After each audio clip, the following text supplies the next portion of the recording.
to make a public statement to represent the citizens of Oklahoma and of this great United States to call particularly on those who believe in the Judeo-Christian value system to take a stand for what they believe, because we see a lot of things that have been happening for years but are accelerated right now in the present administration that are going contrary to the basic values, moral values of the majority of Americans.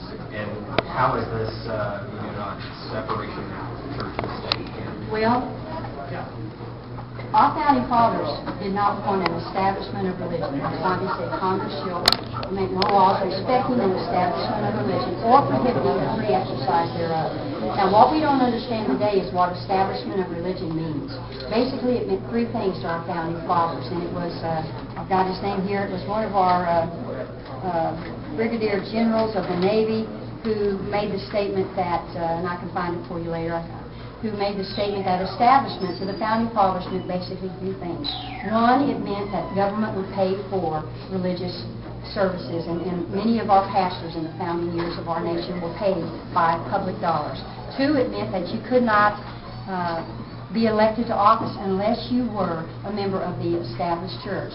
And thirdly, it meant that there was mandatory attendance. They did not want establishment of religion. They never intended to divorce the influence of one's faith in their lives from any area of life. They did not want, as they had over in England, the King of England, of the Anglican Church, controlling, the leader of the government controlling the church. So over here, they didn't want the government controlling the church. They didn't want the church controlling the government. They never intended to separate one's faith from any area of life. To do that is hypocrisy.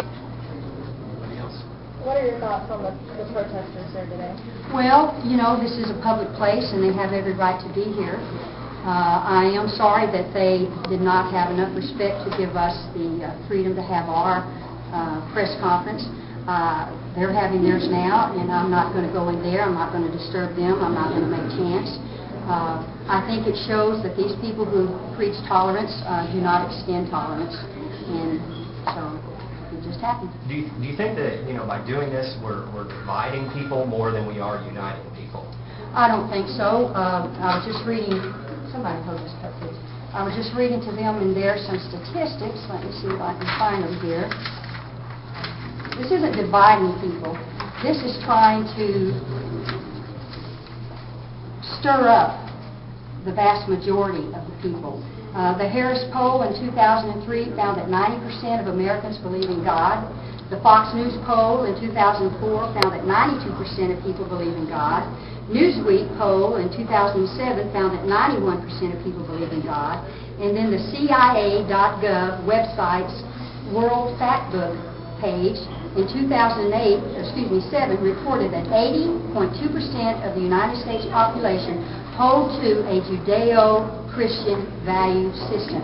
What we see happening in our nation today, which is really frightening to me, is that this isn't a debate or a question of the religious right or Christian right against the left, wings. This is a question of democracy versus tyranny. Why in the world should the vast majority of Americans who hold to Judeo-Christian values be dictated to a small minority that want things like same-sex marriage and other types of behaviors like that? Those actions are being approved or legalized by the courts, not by we, the people of the United States. The very definition of tyranny is a minority imposing their will upon the majority, and that is what is happening today. So the only reason for this proclamation is to try to rouse up the church, much like the Tea Parties, which are great and I support. The Tea Parties are rousing up the grassroots people saying, man, get involved. This is your government. Your government is taxing you too much, and that's immoral.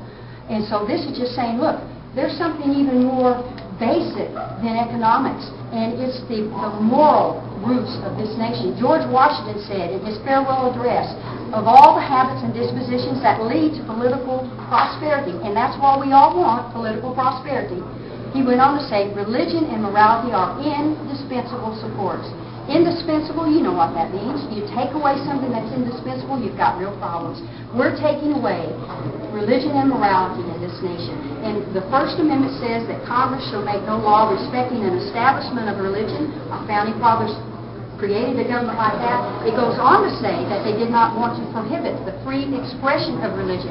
And what we're seeing happening today is prohibiting the free expression of religion of those people who hold to biblical values. Do you know how many signatures you No, currently ma'am, have? I sure don't. It will be on a website. I didn't get a chance to say that down there. If you are an American or an Oklahoma citizen and want to sign this petition, you can go to www.reclaimoklahoma.org and spell out the word Oklahoma, and you will have the opportunity to read the petition and to sign it if you would like. You can also go to my website, which is www.sallyKern.com, and when you get on my website, you can see the petition, and there is a link to click on that will take you to where you can sign the petition. Do you think the Ten Commandment memorial on the state capitol grounds will be constitutional? I certainly do. You go to the Supreme Court building in Washington, D.C., and up as you walk into that building, you see Moses holding the Ten Commandments. You walk into the chamber itself, and on the doors there, you see the Ten Commandments. Our nation's capital is fraught with all kinds of evidences of the Ten Commandments and the biblical foundation of our nation. So, thank you very much. Hey, thank you. Appreciate it. Thanks for the time. You're welcome.